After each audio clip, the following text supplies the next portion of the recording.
Buenas tardes, esto es El Mundo Ahora de France 24. Muchas gracias por elegirnos. Yo soy Rosa Pérez Masdeu. Vamos con los titulares. En Siria, 428 civiles asesinados en 48 horas, según el Observatorio Sirio de Derechos Humanos, que denuncia ejecuciones a sangre fría y basadas en motivos religiosos en el marco de los enfrentamientos entre seguidores del derrocado Bashar al-Assad y las fuerzas del nuevo gobierno de al-Shara.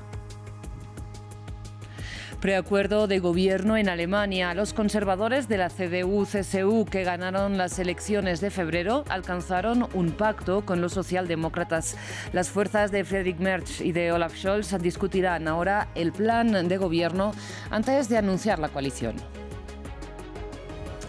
Y este sábado, como cada 8 de marzo, se conmemora alrededor del mundo el Día de la Mujer Trabajadora.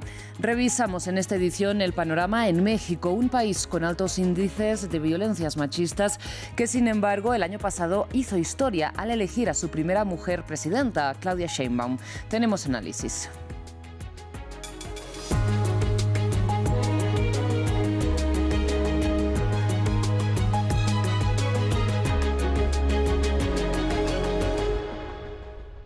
Iniciamos las noticias hablando de Siria, donde 2 días de enfrentamientos han causado la muerte de 428 civiles, según informa el Observatorio Sirio de Derechos Humanos. Más allá del fuego cruzado, la ONG señala que parte de las víctimas mortales fueron ejecutadas a sangre fría y por razones religiosas a manos de las fuerzas del nuevo gobierno de al-Shara, que tomó el poder en diciembre, recordemos, tras derrocar a Bashar al-Assad.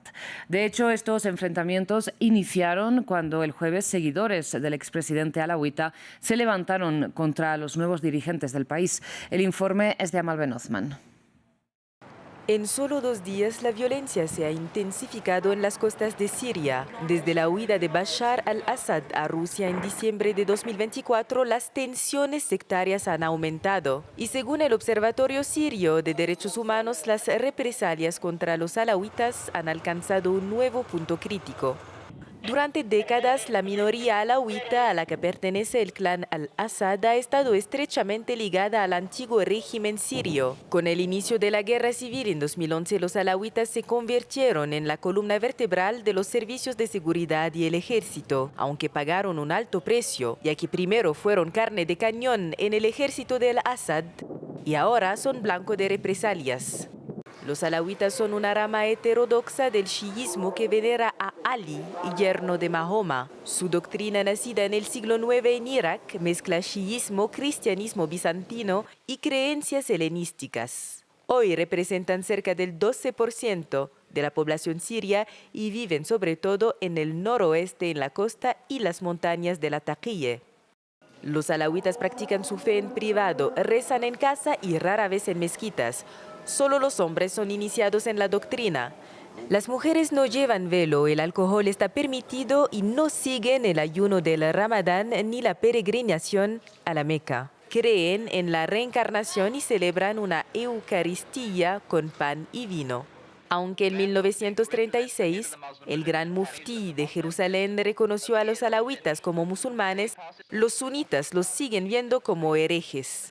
Hasta el siglo XX, los alawitas fueron marginados y perseguidos.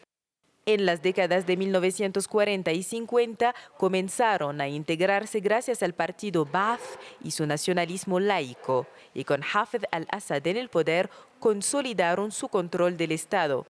Sin embargo, tras 50 años de un régimen dominado por alawitas, la caída de al-Assad ha aumentado el temor hacia una venganza de la mayoría sunita del país, ahora en el poder.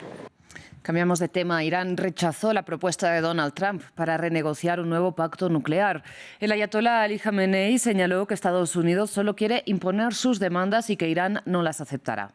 Recordemos que en un inesperado gesto, este viernes, el presidente estadounidense Donald Trump declaró haber mandado una carta a Irán para llegar a un acuerdo a cambio de que la República Islámica no fabrique la bomba atómica, cuando la Organización Internacional para la Energía Atómica precisamente señala que Teherán está llegando al punto de enriquecimiento de uranio necesario para lograrlo.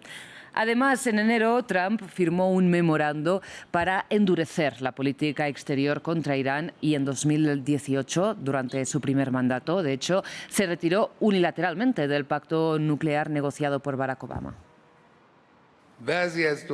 Algunos gobiernos abusivos insisten en negociar, pero su negociación no tiene como objetivo resolver problemas, sino dominar.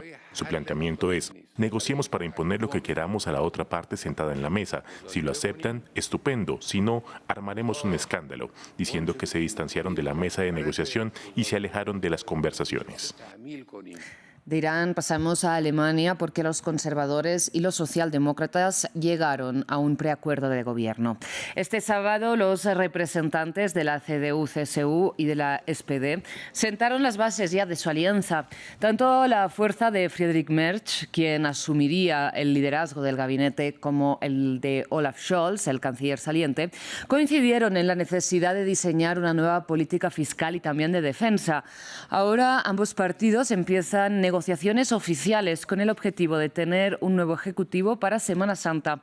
Recordemos que la CDU quedó en primer lugar en las elecciones de febrero y que los socialdemócratas quedaron en el tercero, pero que, sin embargo, los conservadores rechazaron pactar con la extrema derecha de Alternativa por Alemania, que quedó como segunda fuerza.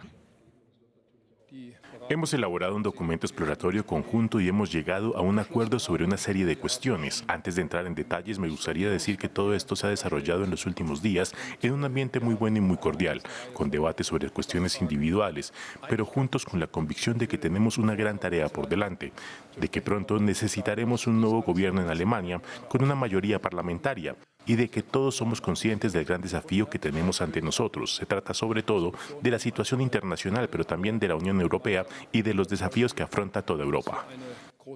Bien, y tal como señalábamos en nuestros titulares, este sábado, como cada 8 de marzo, se conmemora alrededor del mundo el Día de la Mujer Trabajadora. Una jornada en que millones de personas salen a las calles, ya lo saben, a defender los derechos de las mujeres y a condenar la violencia de género. Nos fijamos a continuación en el panorama en México, un país con altos índices de violencias machistas que, sin embargo, el año pasado hizo historia al elegir a su primera mujer presidenta, Claudia Sheinbaum, quien es también, recordemos, la primera jefa de Estado electa de Norteamérica. Para el análisis contamos con Melissa Ayala. Ella es abogada especializada en Derecho Constitucional y de Derechos Humanos y dirigió también el área de litigio del Grupo de Información en Reproducción Elegida. Melissa, muchísimas gracias por acompañarnos esta tarde en France 24. Gracias por aceptar nuestra invitación. Le pregunto, si bien hace menos de un año, ¿no?, que Claudia Sheinbaum asumió la jefatura del Estado, ¿en qué aspectos la llegada de la primera mujer a la presidencia de México, podríamos decir en particular de una mujer de izquierdas, ha cambiado la vida de las mexicanas? A ver, antes que nada, muchísimas gracias por el espacio. Agradezco mucho la invitación, Rosa. Y me parece que es fundamental atender la pregunta que tú señalas. Por supuesto que nuestra primera presidenta, la doctora Claudia Sheinbaum, es una mujer de izquierda y con su llegada también pues llegan muchas mujeres. Es decir, se habla de representatividad en tanto que muchas niñas, adolescentes ahora podrán aspirar a ser presidentas, ¿no? También recordemos, por ejemplo, que actualmente contamos con una ministra presidenta en la Suprema Corte, la abogada Norma Lucía Piña, y en este sentido pues también es un gran avance.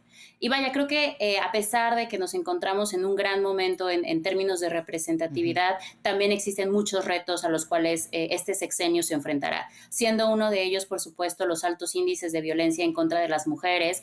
Uno de los grandes retos es el tema del feminicidio, pero también los distintos tipos de violencia que viven las mujeres en nuestro país. Precisamente hablemos de los feminicidios, tal y como usted señala, Melissa. Según las cifras no oficiales, 733 mujeres fueron víctimas de feminicidio entre enero y noviembre de 2024. Le pregunto cuál es la agenda de Claudia Sheinbaum para combatir esta violencia contra las mujeres y si hay alguna de sus estrategias que aplicó durante su mandato como jefa de gobierno de Ciudad de México que esté trasladando al ámbito federal.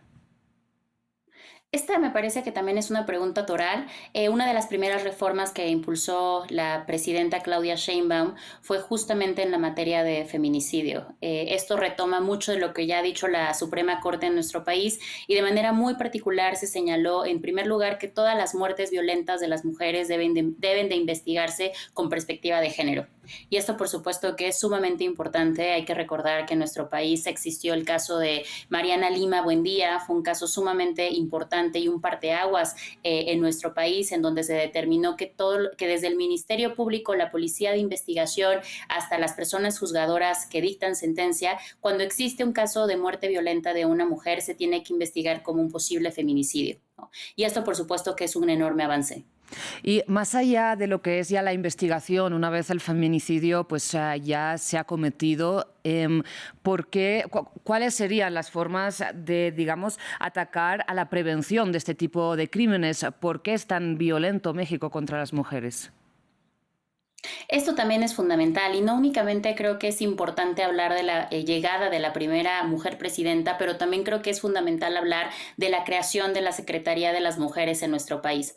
De nuevo, creo que es importante señalar que es la primera vez que nuestro país se cuenta con una Secretaría de Estado enfocada precisamente a atender esta problemática, a atender la discriminación y la violencia que viven las mujeres, y en este sentido se está apostando precisamente a la prevención, ¿no? Se está apostando a la capacitación, se está apostando también, por ejemplo, a compartir y diseminar los derechos que cuentan las mujeres. Tan solo el día de ayer se presentó la cartilla de los derechos de las mujeres que serán dados a todas las mujeres de manera gratuita en las calles, precisamente para que las mujeres, las niñas, las adolescentes sepan cuáles son sus derechos y cómo hacerlos valer.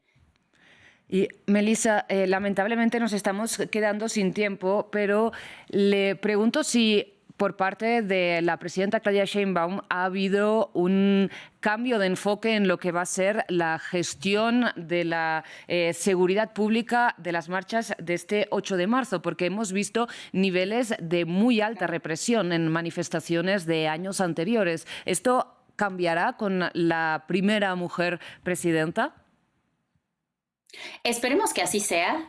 Yo la verdad es que estoy apostando precisamente de que no exista represión hacia las mujeres, las niñas, las adolescentes, que las familias que están en estos momentos en las calles.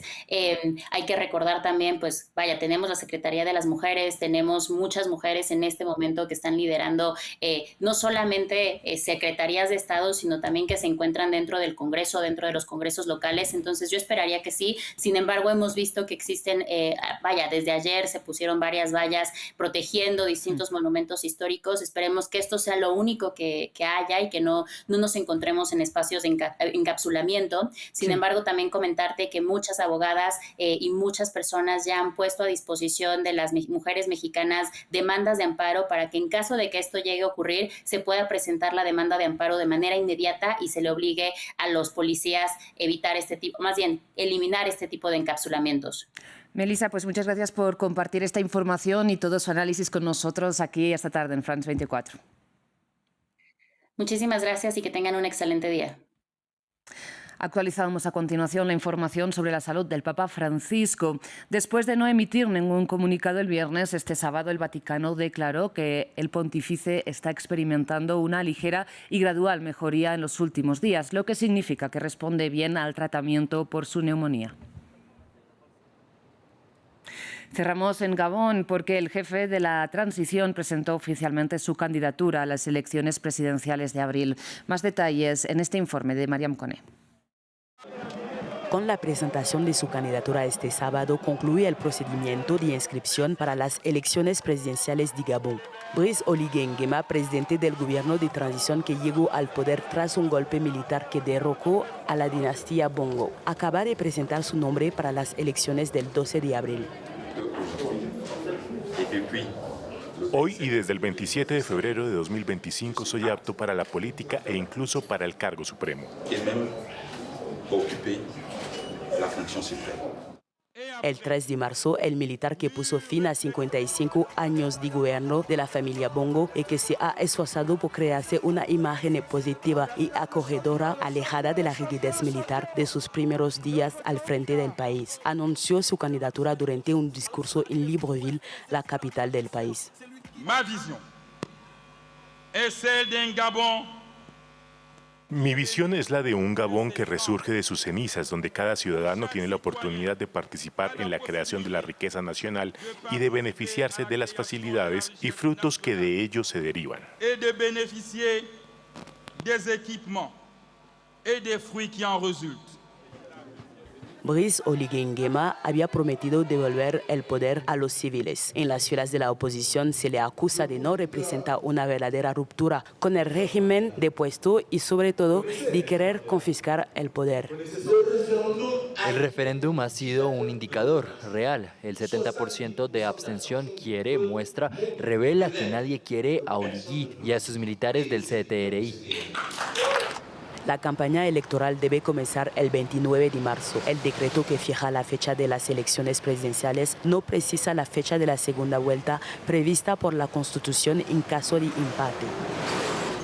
Muchísimas gracias por su atención. Hasta aquí las noticias.